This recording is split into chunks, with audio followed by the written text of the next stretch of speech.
Can I just say, and I'm sure you guys would agree with me, how beautiful this room is. Thank you guys for coming.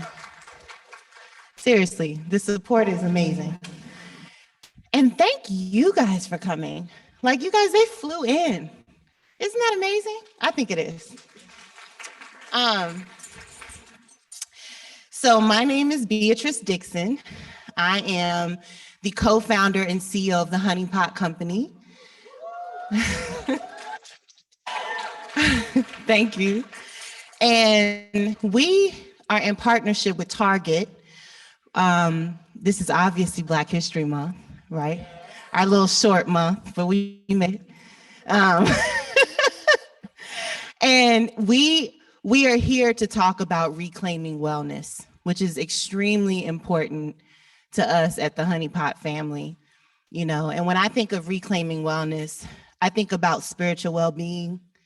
You know, I think about my mind, my body, my soul, my food, my water, the things I wash my vulva with, right? All the stuff. And, you know, and so I'm really grateful that we're here to have these conversations, because these aren't conversations that we talk about, period. But then this isn't information that we always have access to as Black humans, or what is considered to be Black humans in the society that we live in. And so I'm here with these really beautiful humans. There's medical professionals, artists, activists, and I would love to just go through and have you guys introduce yourselves and tell everybody here what you do. And yeah, why don't you get started? Sure. Thank you so much, B. It is a pleasure to be back on Clark Atlanta's campus. Very excited to be here tonight.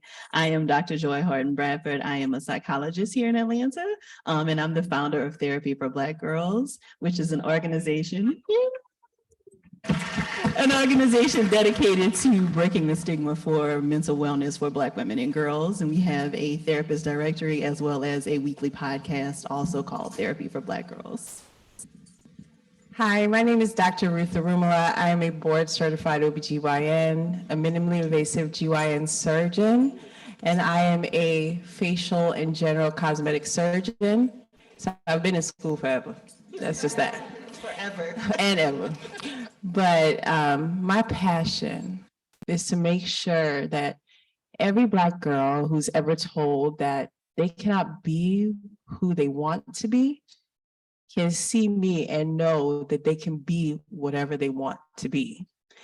Because I was told when I was your age that despite my grades were stellar, bro. I was a whole nerd, okay? I still am. But see, my friends know me. But I was told that I couldn't be a doctor. I should try something else because I look like I look and I have breasts. So I decided that I was going to prove them wrong. And I know that you sitting out there, you can also prove whoever tells you that you ain't nothing, that you're something. And that's what I stand for. Of course, I have to follow that. Jeez Louise. Good evening, everyone. How you all doing?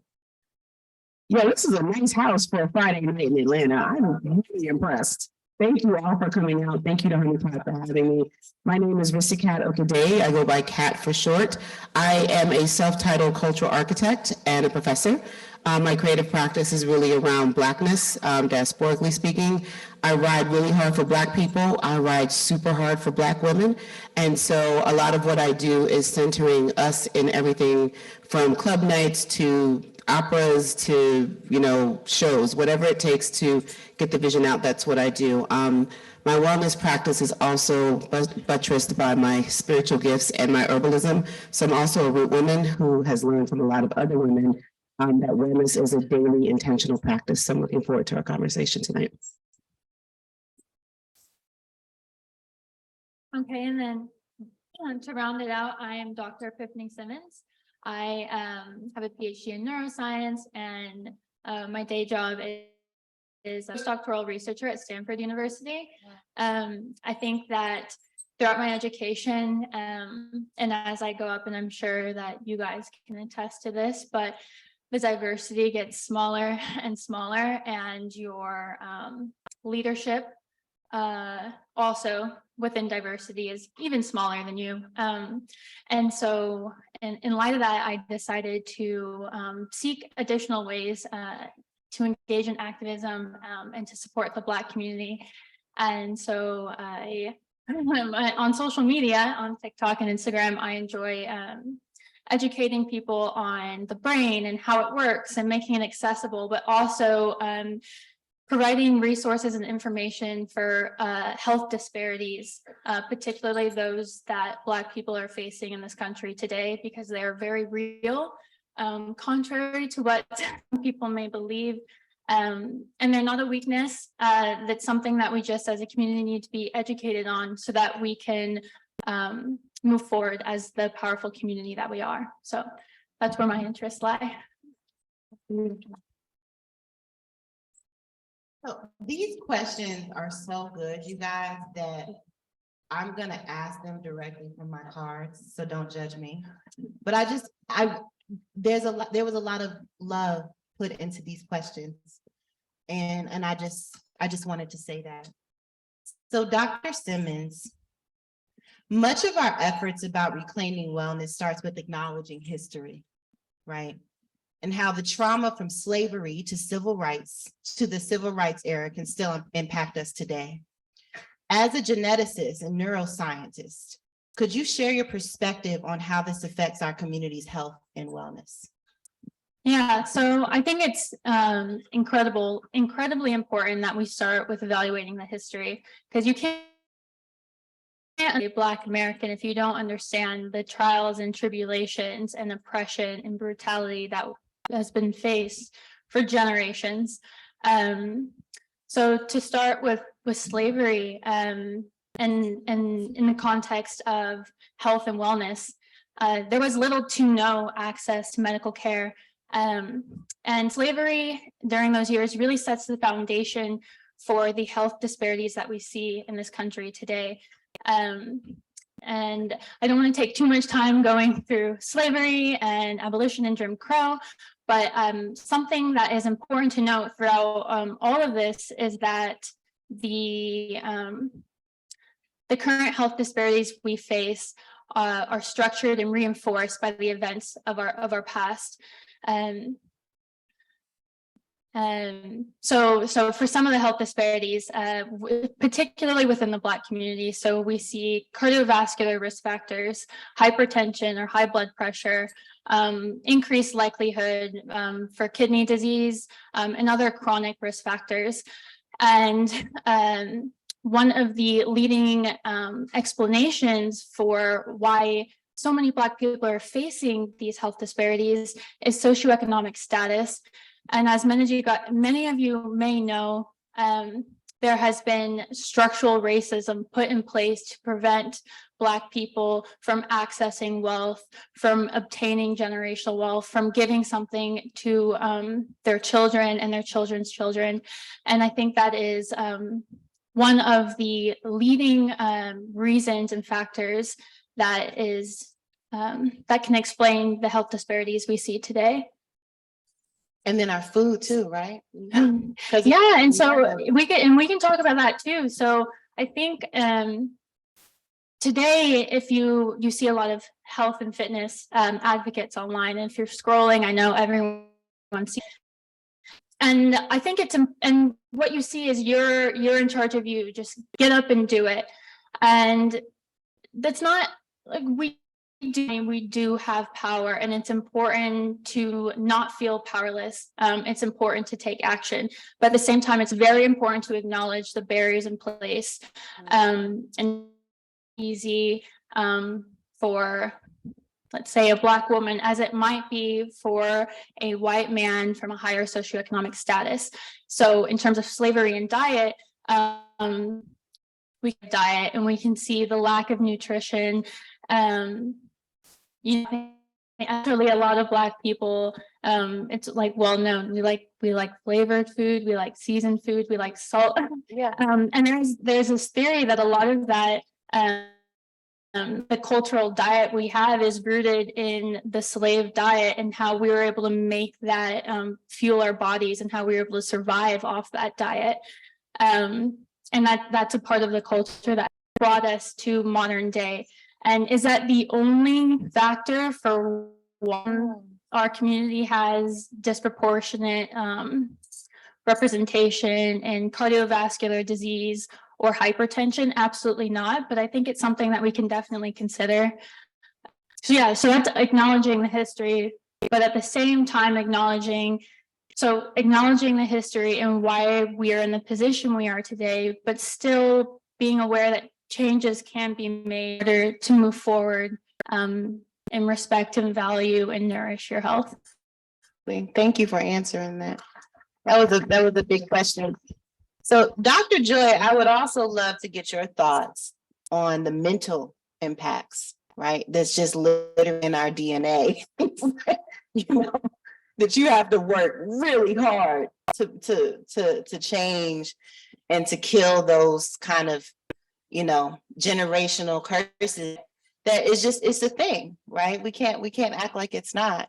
And so, what do you see in your profession, as well as with your patients, and then as you as a human, you know, own experience? Yeah, I think that's a great question and a great follow-up to what you shared, Dr. Simmons. And you don't get to where we are as a community with our history without a lot of pain and struggle, right? And so the passage of our people to this country is traumatic and violent. It was traumatic and violent. And so when you think about things like intergenerational trauma, when we saw DNA being changed because of the Middle Passage and our you know, returning or not returning, but our coming to this country. And so we see a lot of that play out today. So in terms of parenting, some of the tough love, then sometimes there's a history for that, right? Like there's a history in doing what you do to just survive. And so some of that are things that we need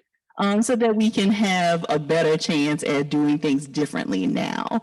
So the history of mental illness. So I think it is important for us to, going back to your conversation, our profession as mental health professionals is not our favor.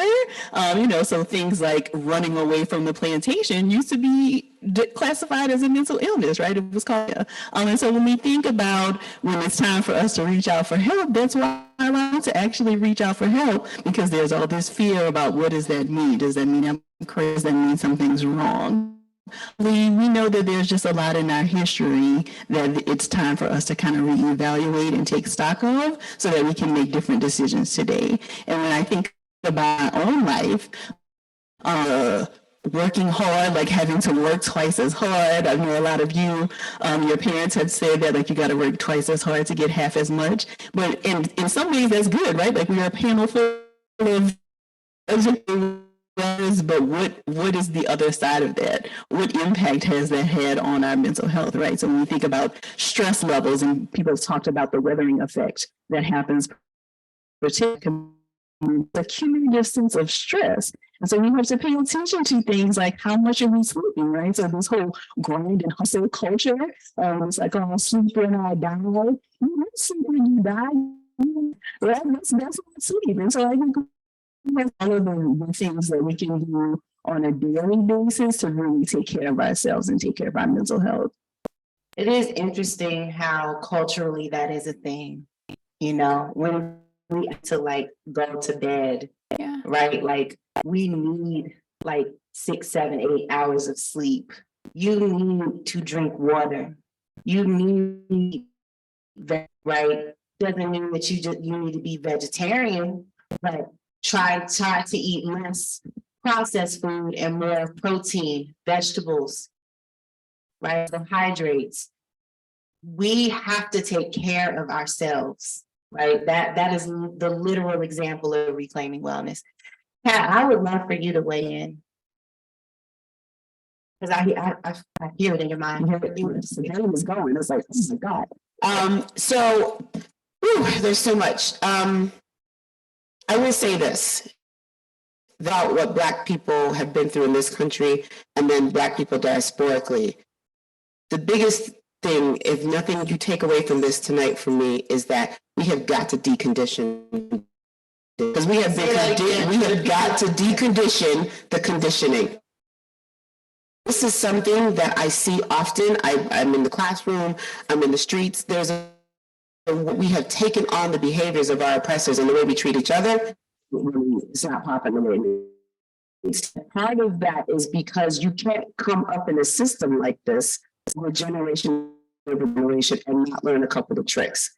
So when I get up every morning, the first thing I have to do is calm mind about what I look like, who I am, how I'm showing up, what I should wear to school, what I should, these things. Like, I teach like this. I wear bindis, I pop with the lipsticks, I give you locks because I want my students to, and so that's a big part of wellness, like just being able to learn and love what you see. Because this world is trying to take our humanity away and it steals time from us all. Capitalism is a time theft. Yep. The people that are working hard, the people that don't have time to see their kids, to, have dinner, those are the ones that are suffering the most, and they usually look like us. So all of you in this room, one of the biggest things you can do for your wellness is really decondition to think about what is normal. So a lot of stuff that we take for granted that's normal, it's just trauma. So let's be the generational curse breakers and let's do things differently.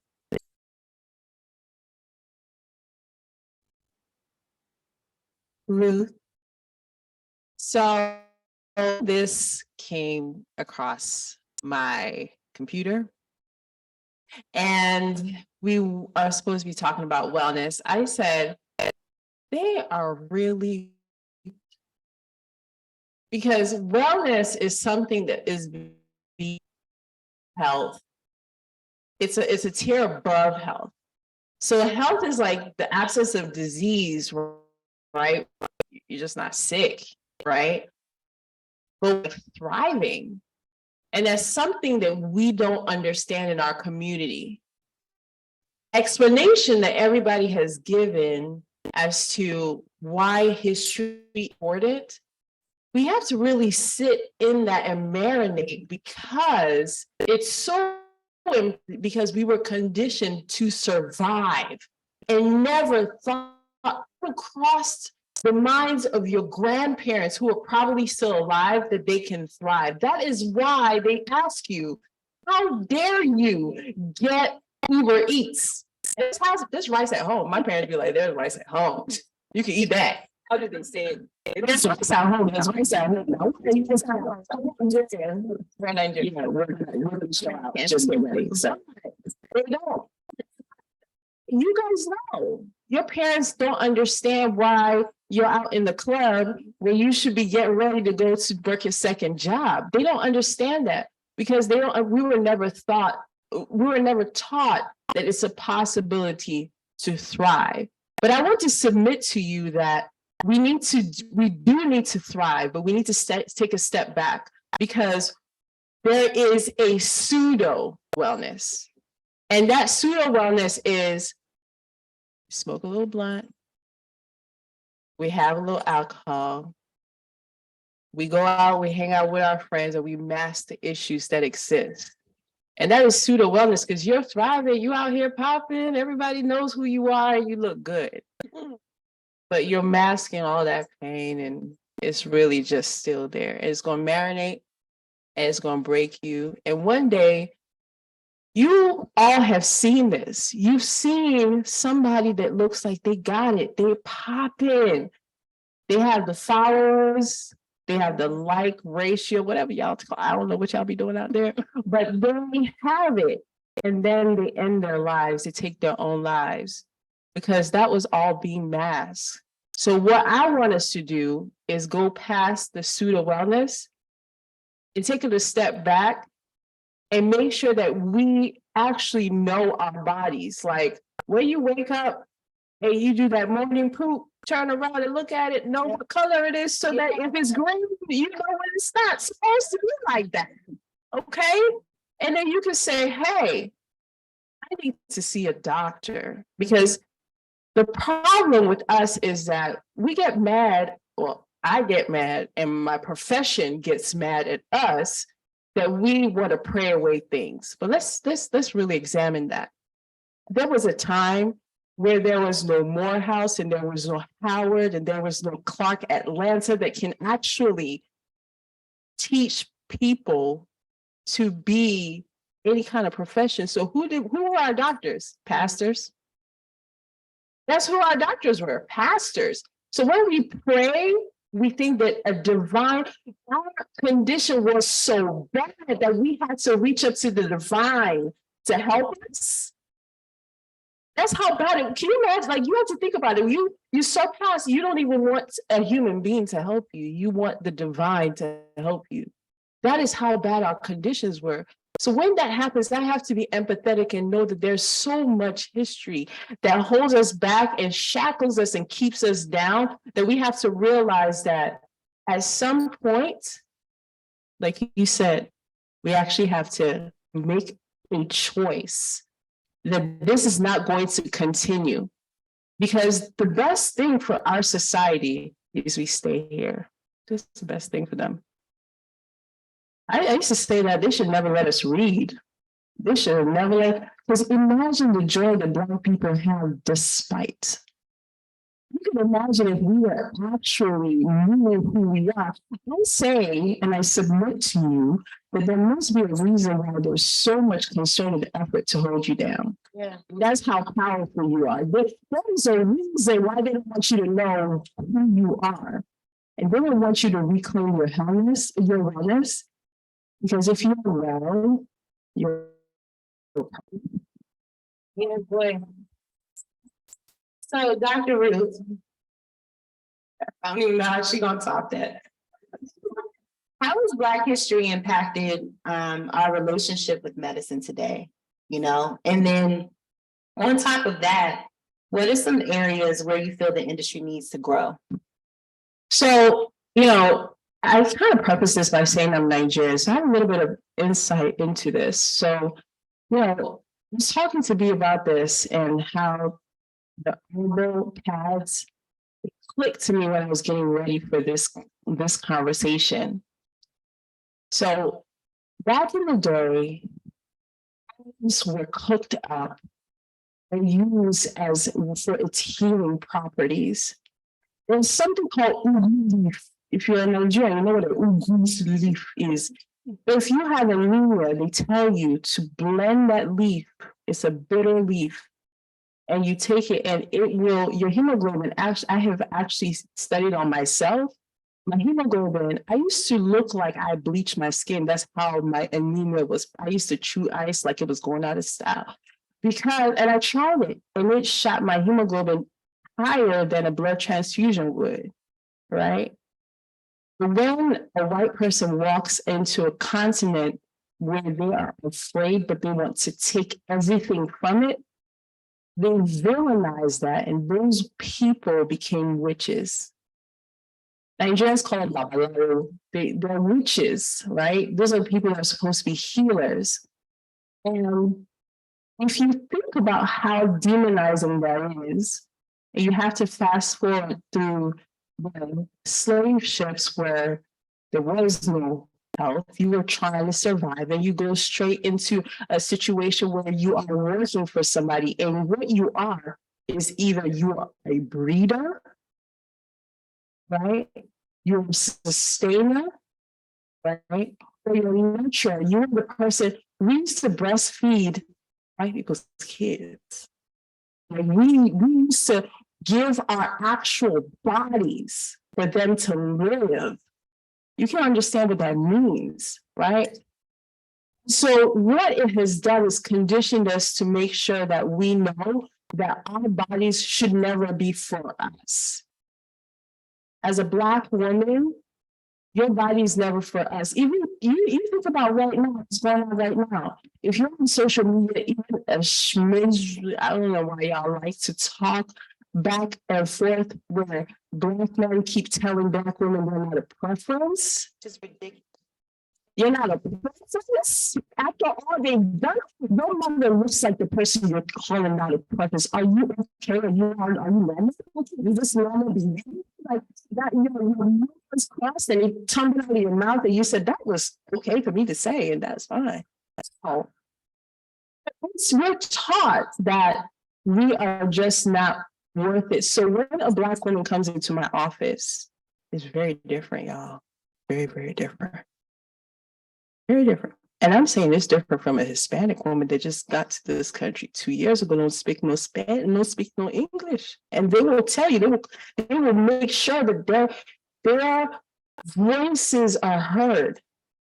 And we come in knowing that we're not going to be heard or seen. So it don't really matter. I'm just coming here for, check it off a box. So when we come in, I know the question that she wants to ask me. I know that the vaginal discharge that she came in for wasn't that she came in for the vaginal discharge. She's scared that the guy that she slept with might be sleeping with other women or men or both at the same time. So she's scared. That's really why she's here. And so when I start to talk to her and I'm talking to my, so see, the reason why I enjoy taking care of patients because I'm talking to myself. Y'all do the same things I do. You're a little younger, but I've done it all. Everything you've ever done, thought about doing, what to do, I've done it. So I know I'm talking to myself. It's like looking in the mirror. So when she's like, so yeah, I said, girl, let's do that STD test. Like, don't play with me. On top of this. Like, let's go to, but that's the problem. You come in begging for crumbs. People come in demanding with lists, and they won't leave. So I wanted to piggyback on that because I think it's important.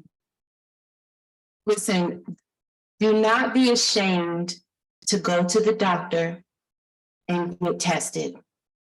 Do not be ashamed if you have an odor, if you have a discharge, if you know that something's not right. Write down what's not right. Ask questions, right? Look at the color of your discharge. Take note of the smell of it. These are very important things. Do not be ashamed to check on yourself. So ashamed that you just sit with it for years, because then that turns into something else, right? We have to take care of our bodies right now, not tomorrow, right now. This is the only one that you got. This is the real wealth, you guys. Your body is the real wealth, right? The money and all the stuff, that shit is made up, right? You have to be well in order to be successful. Success, that the way that we've been conditioned to think about success, which is money, cars, clothes, bags. Look, I like all that shit. Don't let me hold you. I really do. But at the end of the day, if I'm not well to enjoy it, my mind isn't happy, right? If I don't have all that I need with my health, right? Like I'm on a health journey right now because me and Sai and our team, we've been doing this for like 11 years. And this is hard. This takes years off your life doing this stuff, right? And so I wanted to say to y'all, don't be ashamed and understand that you got to take care of yourself.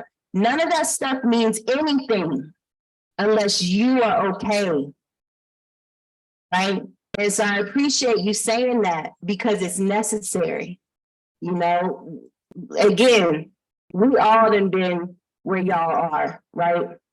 And look, like, I remember when I found out that I had herpes. I'm saying it because it's necessary, right? And I remember how ashamed I was. Like, I was so ashamed. I thought that nobody else had that. I thought that, you understand what I'm saying? Find out. Everybody got it. If you get a concern when you get sick, guess what? You have herpes. You got it, right? And so it's nothing to be ashamed of. In fact, when you're not happy, when you don't feel good about yourself, when you look in the mirror and, you know, if you feel like you're a little overweight or you don't like what you're wearing, Sammy, we have the conditions that everybody else has. Everybody is thinking the same things all the time. And that's actually the thing that connects us. Take your color out of the conversation. We're all connected, right? Everything on this planet is. And so I'm so happy that you said that. And I wanted to say that out loud because I'm not ashamed of it, right? And because somebody in the room probably needed to hear that. You understand what I'm saying? Everything's going to be all right. Take care of yourself, take your vitamins, eat well, drink some water. You'll be all right, you know? So Kat, as many of us may know, wellness has been somewhat whitewashed. Throughout history, it can be exclusionary towards Black humans by standard practices that don't acknowledge our history, culture, and bodies. How might wellness practices look different for Black humans? I love this question. So, my best friend was Evelyn Van Dam. I'm going to drop some Black women that have really, like, you know, showed me the way. And she calls what we see in this wellness space the New Age industrial complex.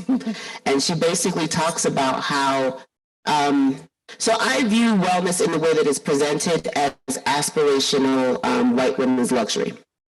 And I mean, everybody can't spend $500 on a spa. Not everybody likes yoga, and that's okay. Not everybody wants to sit and meditate, and that's absolutely okay. But when you are bombarded with these images that are telling you that wellness is only going to look this way, it does become a bit of a problem. What I do want you all to realize is that just about every so-called practice is probably stolen from some indigenous person that's part of the global majority. So trust and believe that nothing that is being presented to you in a way that's honest. We all have had traditional practices and movements that are in our DNA. Like what happens in the dance floor in the club, that ain't nothing but ritual. You know what I'm saying? And so what I think we need to be thinking about is how we can push away from this idea that wellness, one, has to be the aesthetic of wellness, but also that everybody has to know you're doing your wellness journey. Right. Everybody doesn't have to know about your wellness journey. If you decide you want to take a social media break, take a break. You don't got to tell everybody I'm taking a break. Just take a break. You know what I'm saying? Like, so even just this aspect of have to. And breaks are necessary. Breaks are absolutely necessary. Social media breaks are necessary, y'all. But you ain't got to tell everybody. Yeah. You know, I mean, the thing of it is that we live in a very performative society. I'm a Gen Xer. We don't share a lot. That's not our thing. And it's kind of every aspect of your wellness journey. You do not have to share every aspect of your wellness journey. What you do have to decide is who you are and what you want to be. Rule number one, you lie to everybody else, don't lie to yourself. You're not feeling it. Why are you not feeling it? And keep asking that why till you get to the answer. And I think that as Black people, as Black humans, once we start actively asking ourselves every day, how are we going to decondition today? It's going to change how you approach wellness, because wellness for me is taking my blood pressure medication. You know, I'm an herbalist. Hawthorne could not get my blood pressure down. It just couldn't. And I was embarrassed about it. And I felt a certain amount of, oh, you've shamed yourself in front of the root healers because you can't figure out herbally how to get your blood pressure down.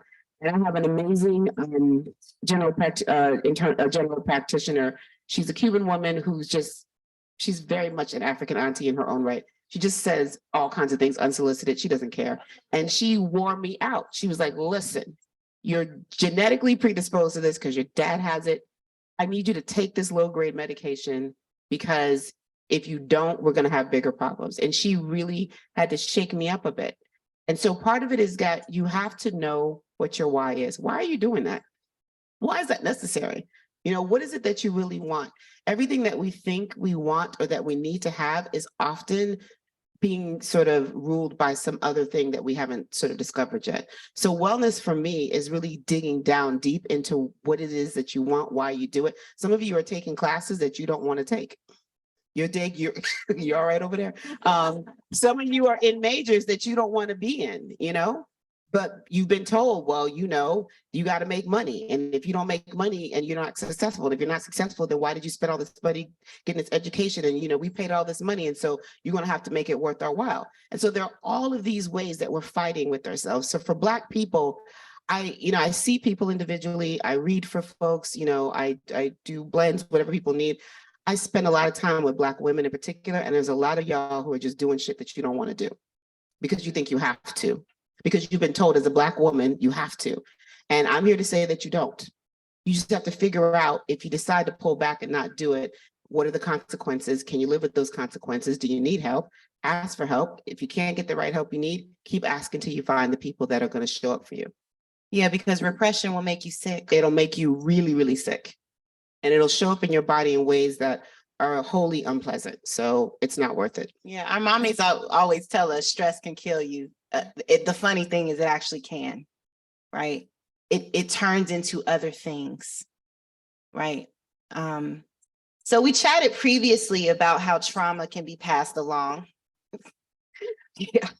But from your expertise in Black genetics, Dr. Simmons, and what Kat just basically discussed, how is wellness and healing passed along through generations?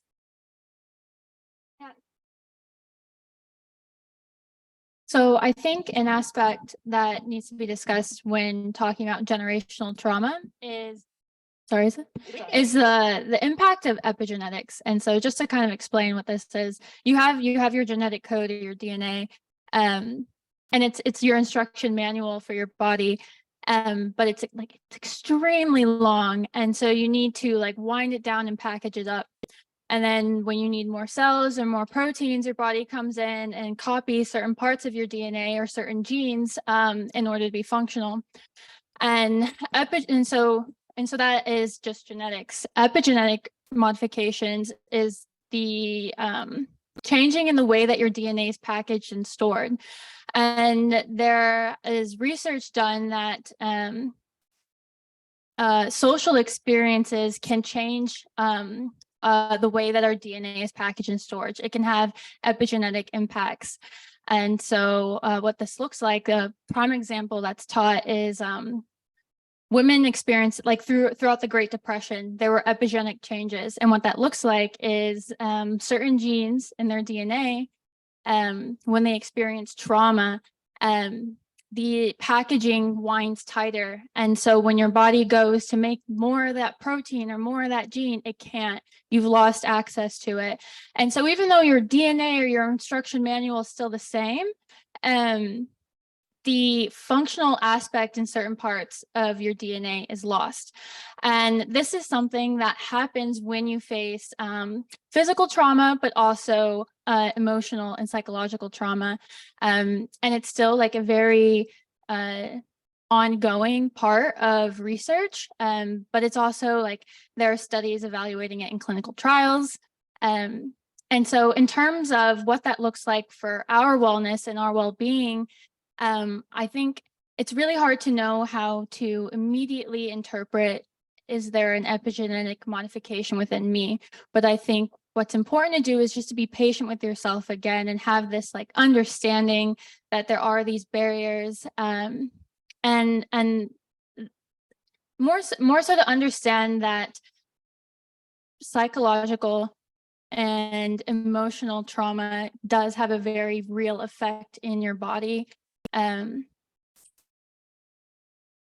Sorry, there was like one latter half of that question that I forgot. I got a little bit too carried away with the science. It's okay. So it is important. What she's talking about is important.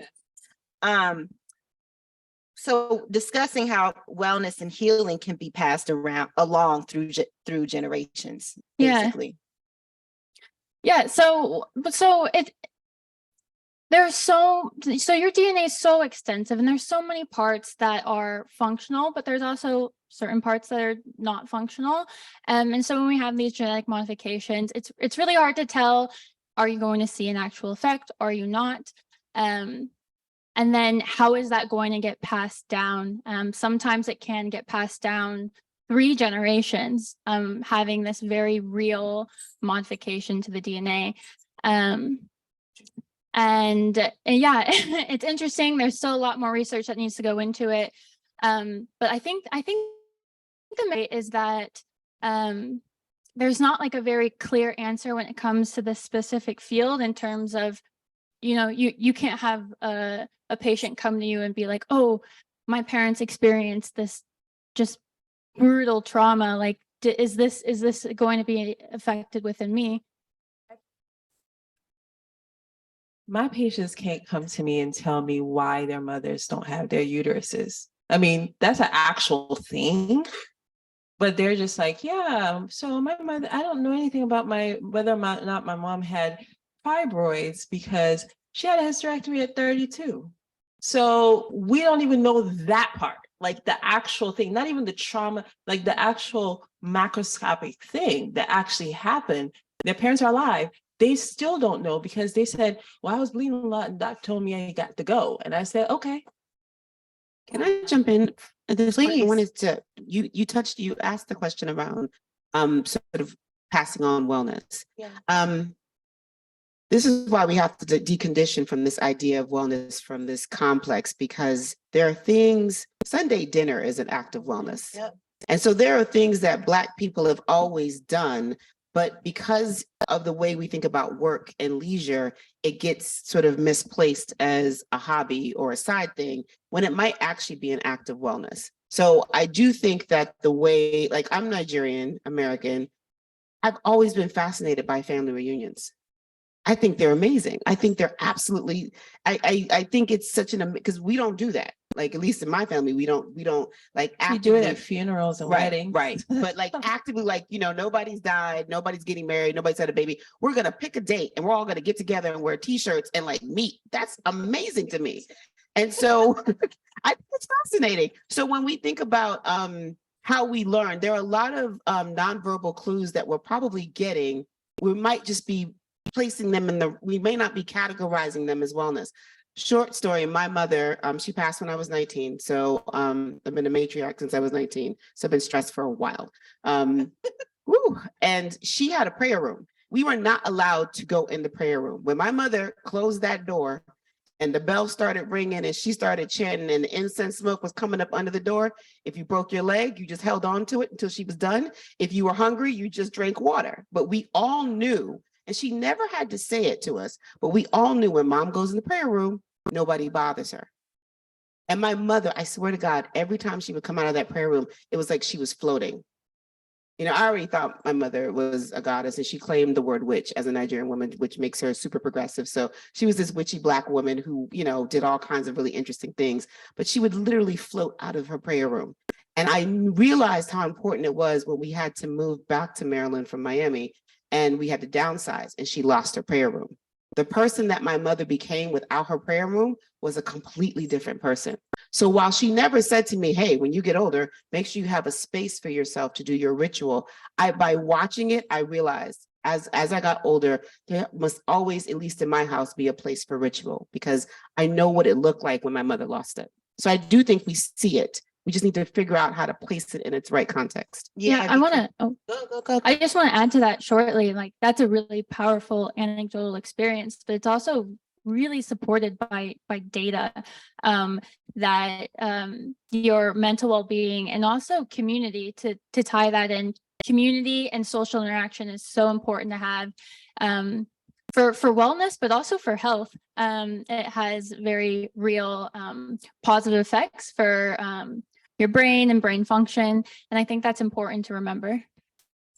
Can I just add also that I think it's important for us, as we're having a conversation about wellness, to think about the ways that wellness has been, the idea that it costs money. Exactly. Right. All of these things that we're talking about, like, these are things that are free. Like, these are things that are actually indigenous to us, right? The dancing and the family reunions and the gathering of girlfriends, like all of those things are actual wellness. And I think this industrial complex that you're talking about is the idea that it has to be pedicures and spas and massages, and all of those things are great and they can be additive, but they are not the basics, right? Like, wellness is really about getting supported by community and prayer and all of those things. So I think that is one of the huge ways that wellness has really been commodified in very ugly ways. It is, because drinking a glass of water when you wake up, like That doing some stretches, shout out to Cammie. So Dr. Joy, what needs are you seeing right now in the community to progress further and support communities' reclamation of wellness? I think actually the community piece has been lost. And, I think really it is important for us, like you just said, B, I think it is so powerful for us to really recognize the strength of our stories, which is why I'm such a fan of group therapy. And I really want us to see more group spaces for healing, because what happens in group, it would take probably 20 sessions of individual therapy to happen, right? Because you get in a room with other sisters or other people who look like you or who have some similar experience, and you recognize, wow, that thought that I've been carrying, that shame that I've been carrying, I'm not the only one who feels that way. And so there's an immediate switch of like, oh my gosh, I found my people, right? Like there's somebody that understands. And so what I really want is for us to actually reclaim the community piece of our experience and understand that we got to have each other. Like, I think if there's nothing else the past 3 years or however long this thing has been going on has taught us, is that we really are all we got. Right? Like there's so many systems that I think a lot of us thought would have us and support us that completely failed. And at the bottom line, we only have each other. And so I really want us to really step into that and to practice being very intentional about checking on our neighbors and checking on each other and making sure if I got it, you got it. Because that is the only way I think that we are really going to be able to succeed, but also to be well. May I add to that really quickly? So, the experience of being living in Africa and seeing how it's done, and living in America and seeing how it's done, there's a very interesting thing that kind of has clicked to me, just you guys talking, is that Africa is community-based. When people get married, a husband does not marry a wife. Two families marry each other. That's how it works. You're not allowed to just do whatever you want, because your community is actually more important than the singular person. That is why people can live. You hear over the news that people live on, $1 a week or whatever. It's because they have communities that actually cook and people just come and eat, right? So they can survive off of $1 because everybody's eating. So then you superimpose this group of people that are so community-based into a society that is one man for themselves, and you pull yourself up by your britches. And why can't you do it? Well, because we're not made to. And nobody is, by the way. Right. Like this isn't just a Black thing. This is a human thing. Nobody is made to be on their own. Think about nature. When you look at the trees, there's whole systems underneath the ground. They know how to store their water because they need it. The dirt in the soil and the bacteria in the soil and the insects and the birds and the bees and the trees and the air, everything is connected, you guys, including us. We need to connect. We need each other. Just like you need water to survive, those plants and those trees need water to survive. We desperately need each other, and we really need to be good to each other and love one another and be kind and come from a good place and try to have abundance. I'm not saying that is just doable like that. That takes time, but understand that it's necessary for our survival. Seriously. Dr. Ruth, how can Black humans advocate for themselves in the doctor's office? Right. I missed a part of a question earlier about, so Dr. Ruth specializes in fibroids, endometriosis. Not endometriosis. I'm sorry. Fibroids. Sorry. Fibroids and PCOS. Yes. So I specialize in things that people like me predominantly have. And so what happens is that, like I said earlier, we don't know what's normal, so we can't, or we don't acknowledge. I think we know, but we don't acknowledge when something is wrong. We explain it away, or we pray it away, and we know why, but it happens. And so when people come into my office, usually I don't get people who are early enough where a lot of the things that we can do to prevent issues can be actually done. it's so far gone. It's so heartbreakingly far gone by the time they come into my office.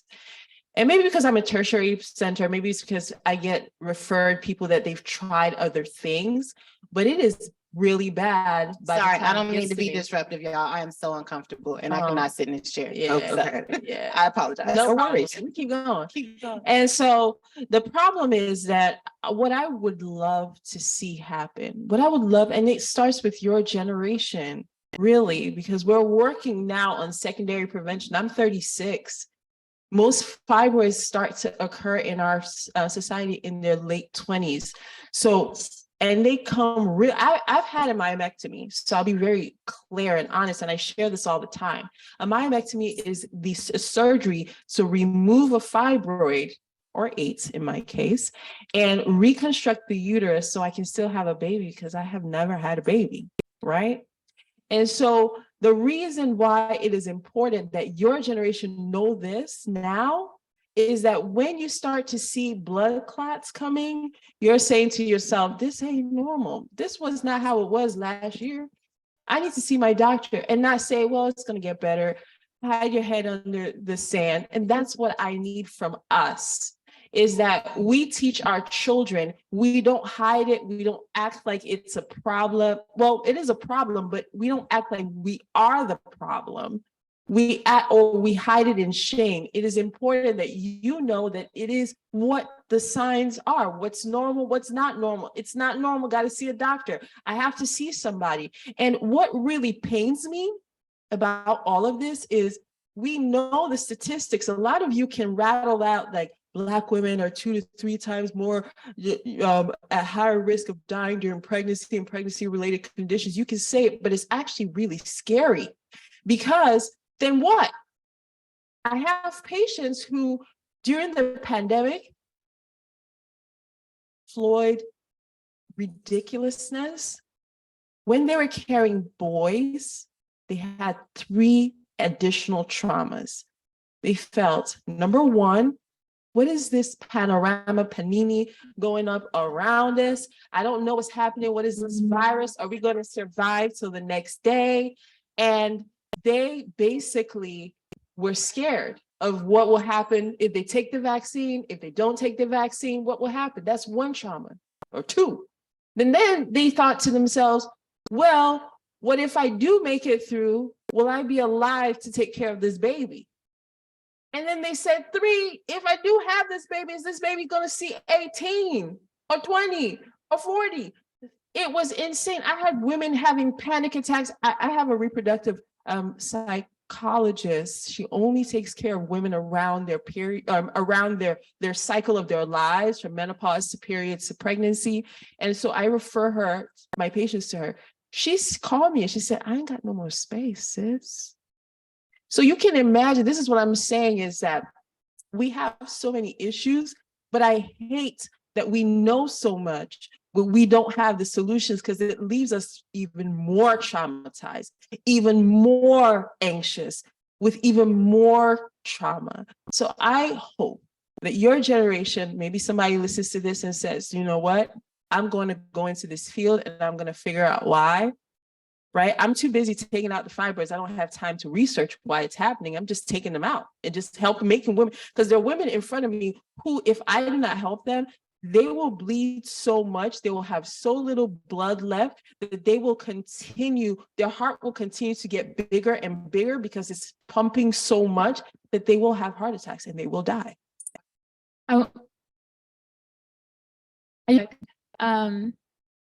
Because I think that that's a really powerful reality that we face right now. But it goes just beyond like reproductive health, or what we see as physical health. Mental health, I consider to also be very much so physical health. Your cognition, your memory, your ability to learn as you age, is also something that people wait very, very late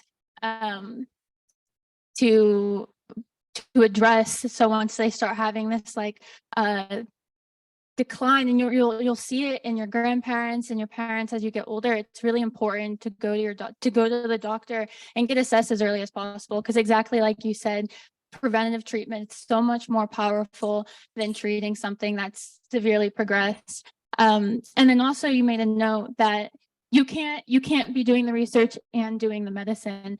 And as we've said throughout this, there are many diseases that disproportionately impact the Black community, but researchers are not investigating Black people. You look at these clinical studies, all white people.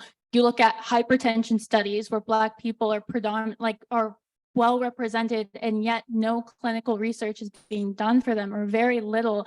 And there are new initiatives to kind of address these issues. But on the research front, we do need more people that care, more people that are interested in doing the work, more people that want to represent and support and find medicine for Black people. This is so good. So good. So I only have a couple more questions. But Kat, you said you were going to name drop. So I actually want you to name drop. I'd love for you to talk about some of the notable Black humans transforming the wellness space today. So when we talk about progression in the community and reclamation of wellness, who comes to mind? Ooh, okay. So this is where I have my notebook, because there were 4 women that I really wanted. I love it. You wrote them. I was like, I'm a professor. I got to write this down. I wanted to shout them out because they, in their own way, saved my life. In one way, shape, or the other. I did have a myomectomy as well, but I had no symptoms. I just started projectile vomiting and couldn't stop. No, but I mean, in terms of like up until that point, there was nothing that suggested anything was wrong. And I remember sitting in the ER the 7th time, and the doctor saying, she said something, she said something about centimeters. And I was like, I don't know what she's talking about. I don't understand what's going on. And it was really my general practitioner doctor who was like, okay, this is what we're going to do. She bared the whole situation. And so I do think with what Dr. Ruth is saying, it really is important that you cultivate a really good relationship with your health practitioners.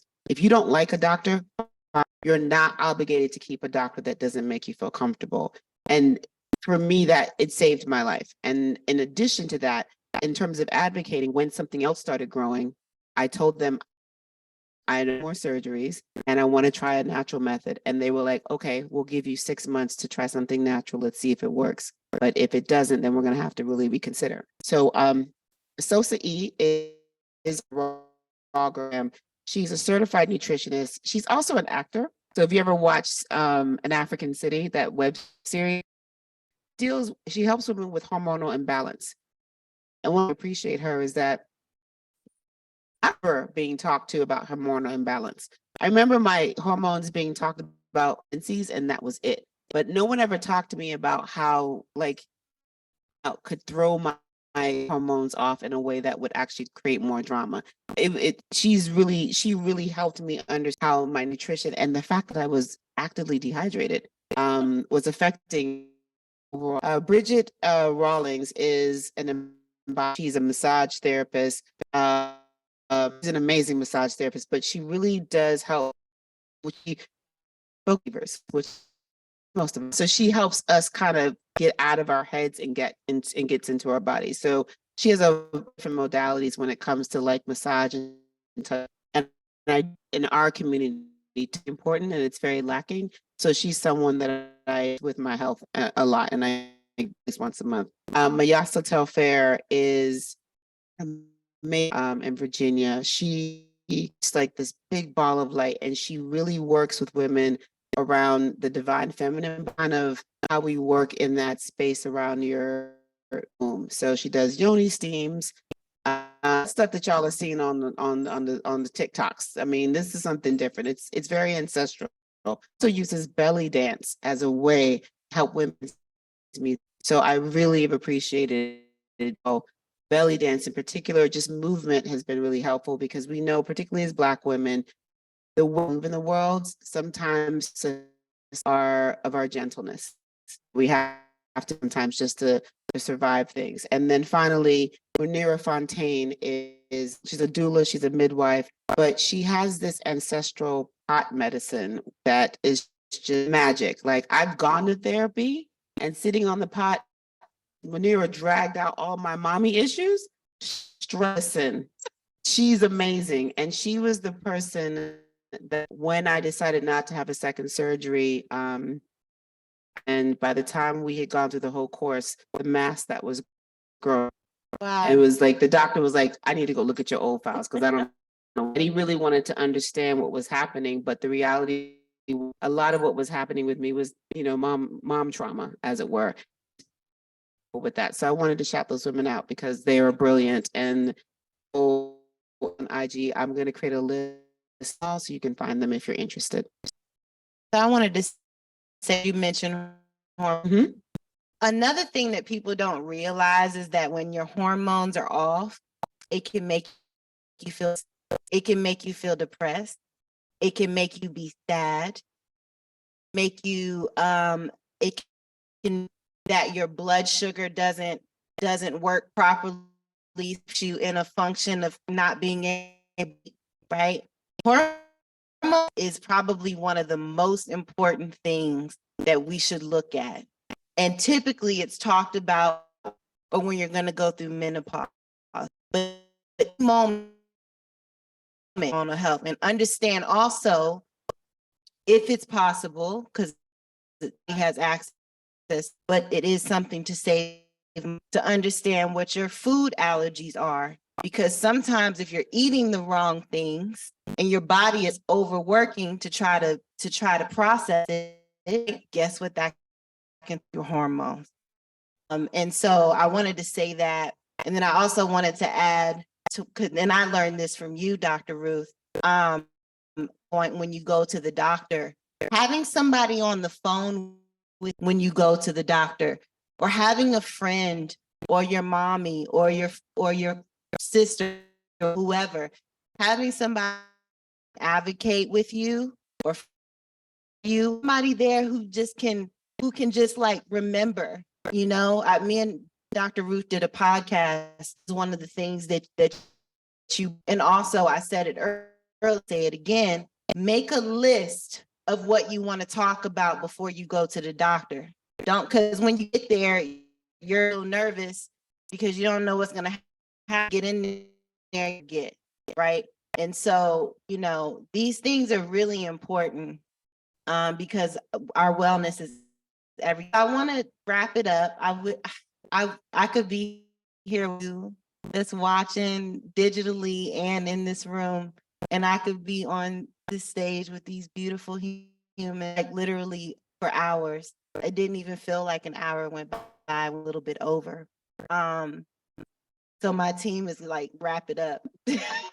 But I think, what does reclaiming wellness, I'd like for each of them, we can start with you. What does reclaiming wellness mean to you? Reclaiming wellness to me is getting enough sleep, getting enough play, spending enough time with them, and also being active. Wellness to me is like living in my purpose, like whatever I need to do, whatever I was supposed to be doing that, but also recognizing that I'm a human being, and so I also need rest. I also need, because I am the person that continues until I push a little bit more, and I think athlete, that's how I was taught to do it, keep pushing, progressive overload, but that takes a toll on over time. So learning how to take a break and know that it's okay, that's wellness for me. For me, I've already said today you have to do it. Also, learning you ain't got to do stuff until they ask you. Girl, you don't got to take that baby out. Stay in here. You don't have to until it don't offer. I've learned I'm terrible at no.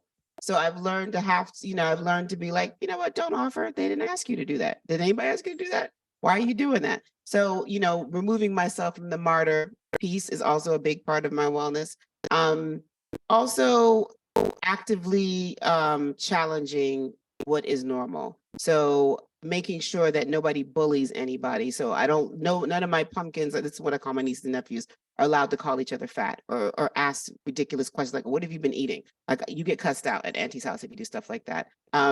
It also means, you know, checking my 70-some-year-old father about gender issues and how women are always taking the L, and him having to sit in that. I'm like, let's talk about your sons next, and him being like, well, damn. So I'm the loud mouth, like, hey, we don't need to do that. We can do things differently. And I think we need more people actively at the family cookouts, telling those aunties to shut the hell up when they ask you what you've been eating, or when people comment on your body. Like, we need more of that active, you know, behavior. And then the big piece for me is centering myself. I put myself in the center, and then I move from there.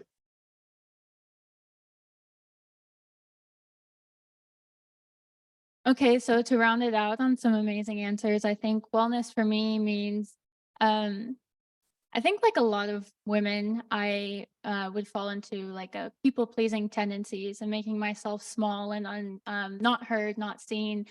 And in recent years, I speak up for myself, and I find that to be very helpful and feeds my wellness. I think I don't know who quoted this. It's on the internet a lot now, but it's I used to feel selfish if I honored my own needs. And there is this, it's only selfish if you're putting your wants over someone else's needs, but your needs should supersede someone else's wants. And having that approach for me within my personal life, within work, has been really beneficial for my mental well-being and wellness. And then the last thing would be just patience. I think we're in a world where instant gratification is exactly what we want. But if you want true health and wellness, it takes time, it takes effort, it takes consistency and dedication. And in order to get there, it also takes patience. And so just learning to take a moment to breathe, to give myself the rest that that's really hard to do sometimes, is how I define health and wellness for me. Wow, thank you.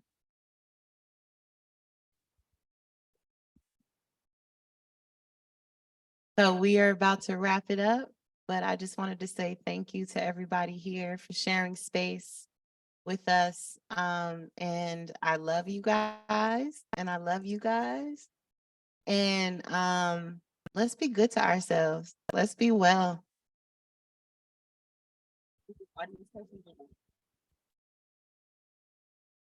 Oh, questions. Oh, we are doing audience questions. Oh, okay. I like it. Did anybody have any questions? I love it.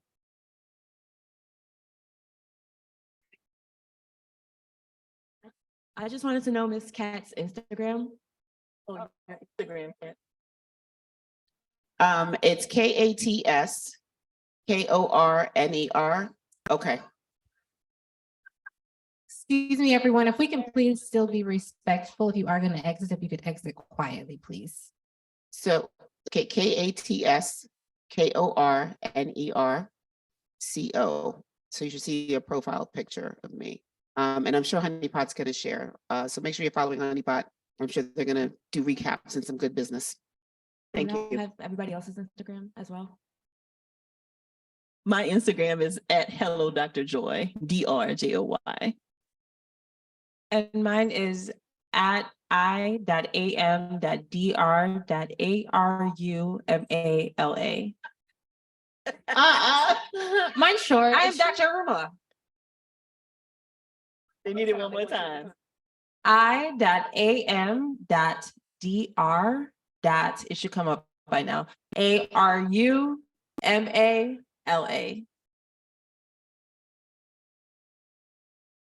Okay, I.am.dr.arumala.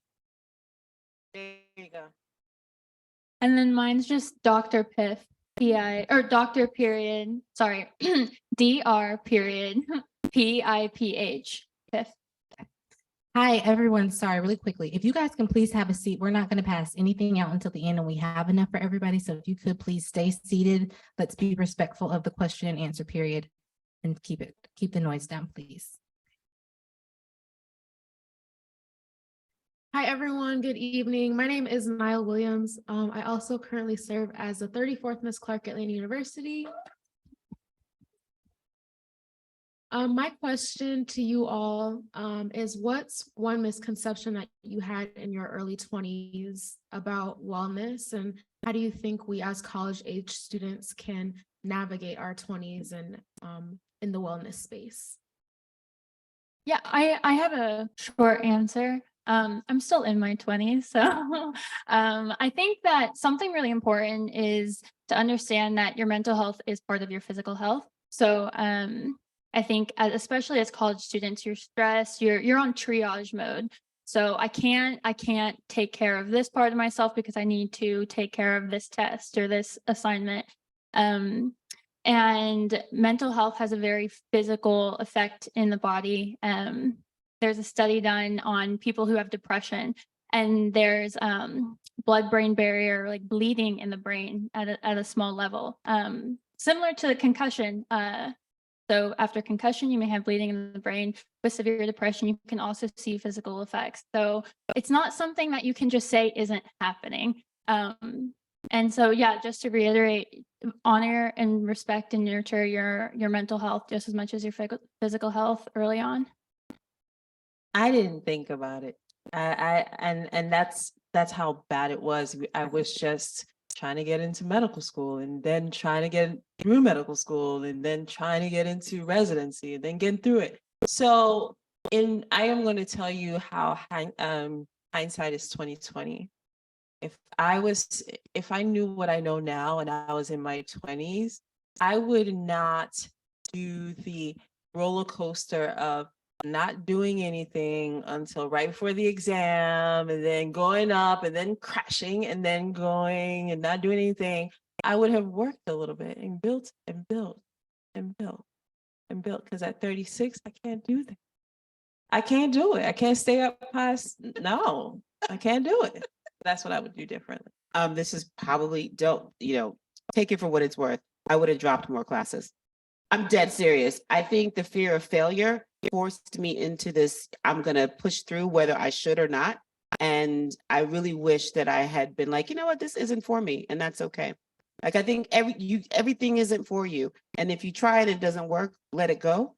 I love failure now. Like, it's a great way to figure out what you're good at, what you can get help with. And so there are at least 4 or 5 classes that tanked by GPA just because I'm going to continue. And I shouldn't have continued. I don't know nothing about organic chemistry. So I probably would, if I could go back, I would just have dropped a couple of classes and sat with the knowledge of, okay, that's just not for me. Thank you.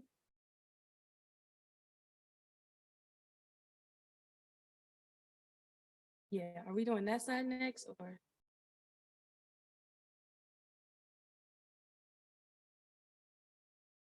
I just want to make a statement. Thank you guys for being here. I'm a Clark alum. I'm about to turn 53 April the 1st. You look good. Yes, thank you. I just had a full hysterectomy December the 29th. And my journey is not through the menstrual. Unfortunately, fibroids enlarged, where I wasn't able to pass a bowel movement or urine within a week. And I just want to let you ladies know the village was very important, like they said. Checking your stool, very important, because I'm anemic. So when I had to take the iron pills, I went from brown to green, freaking out. Chewing on the ice, Chick-fil-A ice was the best. And one thing that I learned— I like Sonic. Huh? Sonic you don't like Sonic? Sonic ice beef. No, ma'am. Chick-fil-A. Chick-fil-A. All Oh, day. my bad. Oh, And ladies, wanted to let you know, Clark motto, find a way or made one, definitely did. My sisters, my brothers from here, professors still keep in contact with the church. Make sure you stand by your village. Please do. Open your mouth, like they said. Write a list. I traveled from Lithonia, Georgia to Athens to have my surgery. Dr. Whitmore, a sister from Spelman, you guys know Mary for Medicine, is my gynecologist. Thank God. And when I tell you, if you don't open your mouth, can struggle. My bladder had enlarged almost to the size of a basketball. They said, how are you walking? At 52 years old, looking 7 months pregnant. Please pay attention to your body. Please pay attention. You guys was hitting on point so much. My sister, I'm from San Francisco, California, called me. Do you know this is going on? No, ma'am, I'm gonna be there today, tonight. I'm on disability. I drove here with my cousin. We're going, get up, come. Because I wanted sisters to know, it's a testament. I'm not in my 20s, I'm not in my 30s. This happened to me, 50. I never had a bad cycle, never had the clots, thank goodness. But when that not being able to use the bathroom and up all night, totally different scenario. So just pay attention to your body, please. And ladies, thank you for being here. Thank you for sharing. Thank you. Before the next question, I do want to say this because what you just said is actually the journey of most fibroids. It is good until it's not. And when it's not, it's really bad. And you are lucky that you did not walk into the ER when a gynecologist or an OBGYN, who is not a gynecologic surgeon, was there, because there would have been a disaster, because your bladder would have been in the way, it might have been cut through. Your bowels might have been in the way, you might be on a colostomy bag. There's a reason why we stand up here, we talk so much about this, is because not to scare you, but for you to know that you should know your body and you should see your doctor. You should insist that they put hands on you and touch you and feel you and know what's going on with your body. There are ways to use your hands to have prevented what happened to our sister, right? If she had a proper exam, she's slim. So I can feel her. It's not, I could probably see it. You standing up, you probably saw, you thought, I'm gaining weight, but I'm only gaining weight here. I don't understand. But it's so important because your story is unique to you. And my sister, I don't take anything away from you, but it's my daily story, the patients that I take care of.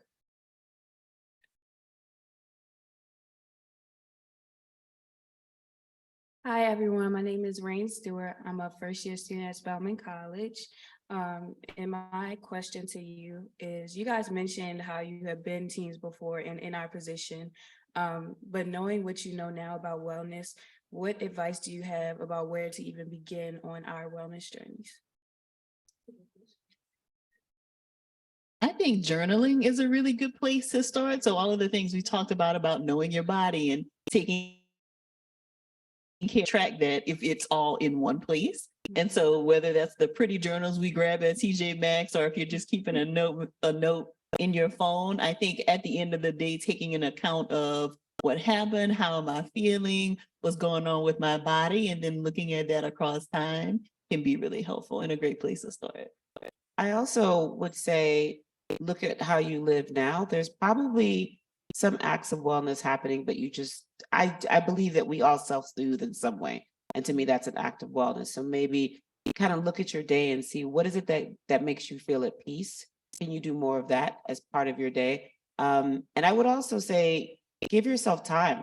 So, hey, you all as students, you know what your schedules are. You know how things are going to get crazy. There's nothing wrong with saying, you know what, can you take notes for me? I'm going to take a break today and I'm just going to stay in and just sleep and hydrate, because I know exams are coming up next week. So one of the things that I suggest to clients is like, look at your schedule and see where you can, before you get to that point where you're stressed, do something beforehand.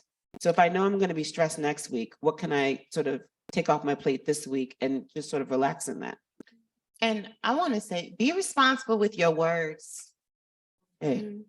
If you've got something going on with your body, don't call it my whatever. If there's a fibroid, don't say my fibroids. If you whatever it is, if there's depression or anxiousness, my depression, don't call it yours. and pay attention to when you are doing that. You know, like I hear people say, I don't care who it is. I don't care if it was President Obama. If I hear somebody say I'm starving is a very serious word. And we have to be conscientious because there are actually people that do properly starve, right?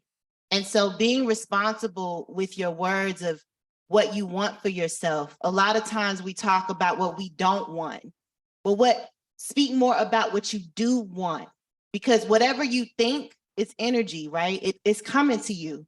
It's a cycle. So be responsible with how you think, right? If you're a person who's petty, nothing wrong with being a little petty sometimes, right? But like understand that shit actually affects you, you know? Not being kind, being catty, you know, if you're around people that are gossiping about other people, understand that that's actually not good for us, you know? So like, you know, pay attention to that. You are who you hang around.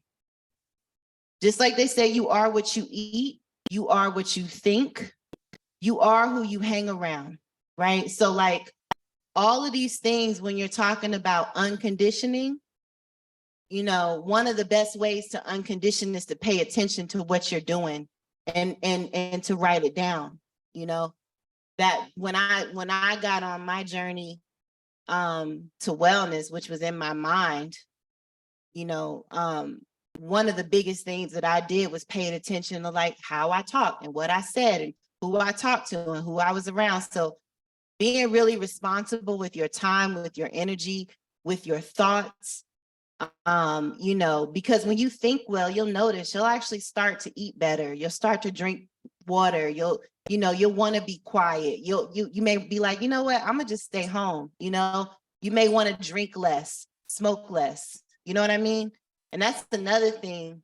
College years, you know, a lot of that stuff happens. You guys, that stuff is poison, you know, so be careful. I know you want to have fun, but do that in moderation. And it's poison before your brain is fully formed. Yep. Your frontal lobe does not fully form, and you probably talk more about this before you're 25. And you guys, I mean, your bones are kind of fused, but your brain's still growing. The way you see the world, and the frontal lobe makes you make decisions, and you cannot be frying those cells when it's still growing. We did it. We're still alive, but barely. I will also say this: going on your wellness journey does not give you permission to be a jerk to people. So the other piece of this is, yes, if you're going to get your piece, do that, but there are consequences. In my spiritual practice, what you put out comes back ×3. So I'm very clear about what I put out. I'm not going to speak on it if I'm not prepared to deal with the consequences of what that is. So there are always consequences. So I don't want anybody to think that when you make these decisions, like, oh, it's not always daisies. The real journey of healing is lifelong. We're all going to age, but not all of us are going to grow. And so that means that we have to be really, really intentional, and it has to be a daily practice. And we also have to understand that there are consequences to our actions. It doesn't give you permission to flake on people. It doesn't give you permission to yell at people because you're on your wellness journey. Like, we have to take responsibility for our actions. Thank you guys so much. Okay, we're gonna cut off with the people that are in line now. We're gonna let them ask their questions, but we're not gonna have time for any extra questions. So those who are in line can ask theirs. Hi, my name is Jamise. I'm a junior psychology major with a minor in social work, also an ambassador for this event. So I love it. Thank you. But my question is, what do you guys think how social media creates misconceptions about wellness, including like TikTok, like telling you to take certain vitamins and things of that nature? I want to hit on the vitamins real quick. Please hit on So I will say there's a place for nutritional supplementation in modern day. You go to the doctor if you're pregnant. One of the first things they do is put you on prenatal vitamins or vitamin C for certain health issues. So it's not that they don't exist. It's that it's no nutritional supplements FDA approved, which means that you don't need any clinical data. You also don't need to publish the ingredients for a supplement. And you don't need to know if it's they don't have to demonstrate that it's ethically sourced, that you're actually able to digest and absorb the nutrients that they're claiming are in there. They don't give you the concentrations. They don't give you anything. They're not required to. So if you're going to take a supplement, I think it's really important that you do your research, steer clear of proprietary blends. Know in there. You can go to pubmed.gov. It's not the most accessible, but you can read studies on, this is researched to have the desired effect. Or you can see that a lot of antioxidant compounds actually have a negative effect if taken that concentration. So in terms of supplements, just they're currently not controlled. There is a place for them. There needs to be more regulation, and currently you just have to do the work, make sure that you're safe. So for Dr. Joy and I, we know that the way we think about issues and conditions is there is a diagnosis and then there's a treatment for that diagnosis. What is happening is that there is a diagnosis or there is no diagnosis yet. They're just symptoms of something. You don't even know what's happening, right? And then you're saying that somebody should use a preventative or a supplemental treatment as a sole treatment. And what happens is there becomes a lot of confusion because there's a lot of anecdotal things that come, my cousin's mama, sister's boyfriend, girlfriend, whatever, did that and it cured it. But there's a reason why the doctors aren't robots. If we could just give everybody the same thing, then I wouldn't exist and I would be doing something else, right? So there's a reason why all of this is sourced. And there's a lot of, you can imagine when there was, I saw a TikTok where somebody was asking a woman who's had a baby, like, can you pee when there's a tampon in you? And she said, no, you got to take it out, right? But she had a baby through those, so expecting somebody to actually know that there are 3 orifices in that area, like that's so you can imagine that same level of understanding now, self-diagnosing, self-treating, and then hoping it will work. Let me tell y'all something. I have never in my life cooked pad thai. You can give me all the ingredients that you want to. You can give me even the instruction manual. It's gonna look like ramen noodles. And that's what I'm trying. There's a reason why I've been in school and I have gray hair under these braids, because it takes a long time to see a lot of patients, see a lot of people, experience it under a supervised place where my attending physician, my fellow, I have a medical student that I'm teaching. Everybody is learning from this one person while we're treating this one. There's a reason why this is going on. And the reason is because one size will never fit all when it comes to human beings. We're connected, we're alike, but we're unique in so many ways. I'm gonna just say this. Social media is entertainment.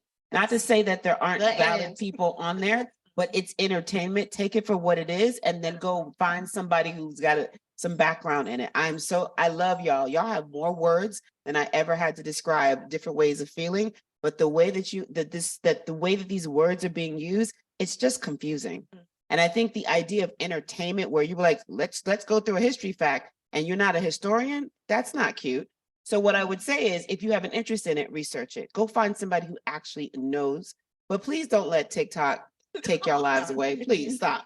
It's entertainment. That's all it is as far as I'm concerned. And it was made to create confusion. So understand that. And if you research TikTok in terms of how China uses TikTok, China doesn't use TikTok the way America uses TikTok. Trust me, the stuff that's happening over here would never fly in China. So that's the other piece that we have to remember, that these platforms are making a lot of money off of all the content we're creating. So people are going to create whatever they need to get these likes and all these other things. Don't please save your life. Just go and research and find someone who knows. Please, I beg. Don't do it. Thank you. Thank you. Hi, my name is Montana Dupree. I'm a junior at Clark Atlanta University, major in fashion design. Ms. Kat, it's for you, but I would love for everybody else to join in. As a person, we go through a lot, and sometimes we can stray away from our religion or spirituality. And I want to know, how would you regain getting back into spirituality or just regain faith in religion? That's a beautiful question. So I wonder if my dad's watching. So my background, my family is Muslim. I am not a practicing Muslim. My father's gonna kill me. Only because he hates when I say it out loud. But I am a big component of ancestral connection. I have several altars in my house because I need to talk to my people. And so I don't always go to the altar.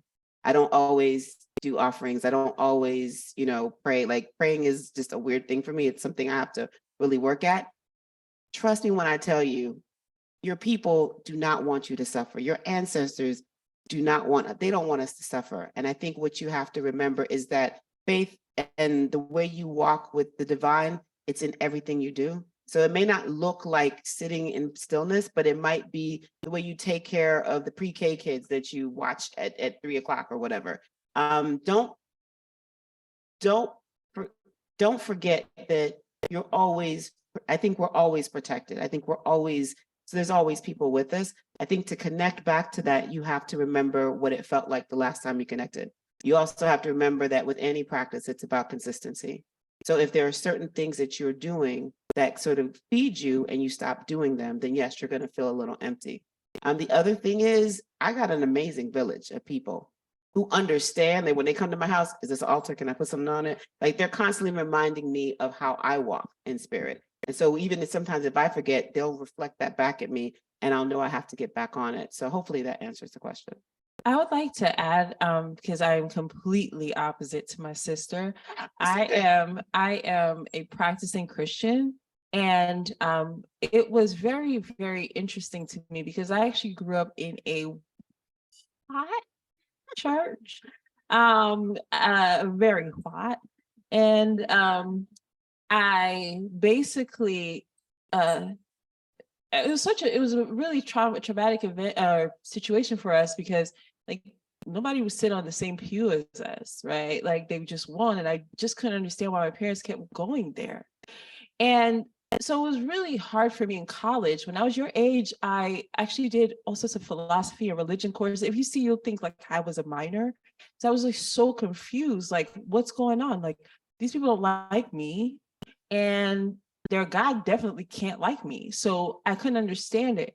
And so why did I retain my Christianity, right? If this is the experience that I had, it's because I have had, my life is, if I tell you my true story about what's happened to me, it is nothing but a display of God's goodness. Like this, the doors I walk in, it's not even the way I connected with B. There was a situation where I won't get into details, but there was somebody that told me that I could not speak to her.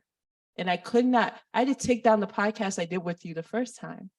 We'll have that conversation one day. But Cat's out of the bag now. Yeah, but the doors that I've walked into, even this week, the things that have happened to me, they can't be explained. I tell you, they cannot be explained. And so for me, I made a difference because when I was growing up, there was a devotion time. Y'all know devotion time where you spend time, and y'all used to hate it because it's earlier than you needed to get up, or later than you needed to stay up. And so I decided that I was just going to do it all the time. Before I got up here, I took my time, I walked over to the side and I talked to my God and I said, I don't want to speak to these people. You have a message for them. You speak through me. And so there are times I say stuff on this stage and I don't even remember what I say. And I go home and I realize that I wasn't speaking and somebody was speaking through me. And just being open to that, staying connected and your willingness. I mean, when you were speaking, I had chills because you're willing, the willingness is there. And so it comes, you don't have to force it. And I'll try to wrap because I know we gotta wrap it up. But like remember that you are God. The food we eat is God. The water we drink is God. The air that we breathe is God. The fact that our organs and everything is working all at the same time. So much is happening right now. We're literally in an orb that's spinning hundreds or thousands of miles per hour in the universe. And we're just sitting here having a conversation.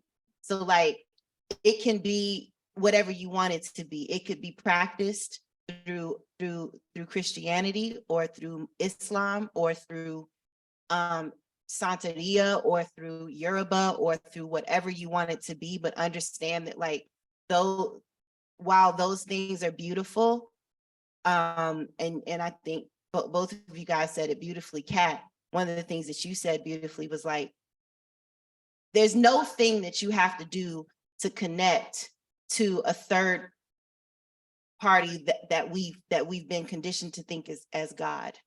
Literally, you just asking that question, all within itself, says everything. You are already connected. There's no other thing that you have to do, right? Except be good to yourself, take care of yourself, right? Be kind, right? Eat well. Like all of that stuff actually is treating and actually, in my opinion, all of this is my opinion, just like that's your opinion, that's yours, right? You being good to yourself is the best way for you to practice any sort of religion. You are the religion. You are, right? You are the spirituality. You are the thing. And you have to be good to yourself, right? And then you practice in Christianity or you practice in whatever else you do, that's an external thing. That's a choice, right? That can help to keep you in order. But understand that it all has to start with you. Thank you so much. You're welcome. Okay, we have a lot of great questions and we want to allow people to leave if they need to leave. So we're going to take a quick pause. We're going to allow you guys to ask questions to the speakers directly. Directly. We're going to release everyone if they need to leave. But B, if you could just kind of close us out and then we'll let them ask you guys questions. Yeah, for sure. Look, thank you so much for being here and spending all this time with us. And this has just been so beautiful. Oh my God, this was fantastic. It was fantastic. On a Friday night. Thank you all. So look, like I said earlier, please be good to yourself. Please give yourself some grace. Everything's gonna be all right. You know, even if it's not all right, trust and believe that everything's gonna be all right. As long as you got a roof, you got some food, you got some water, you can figure all the other shit out. You know what I mean? So thank you guys for your time and your energy. And thank you all you beautiful humans for giving us your wisdom. Thank you. And your Miss words. B, for being amazing. Thank you. And holding it down for the culture. Thank you. And see you guys later. So we're going to still take questions? Is that what we're doing?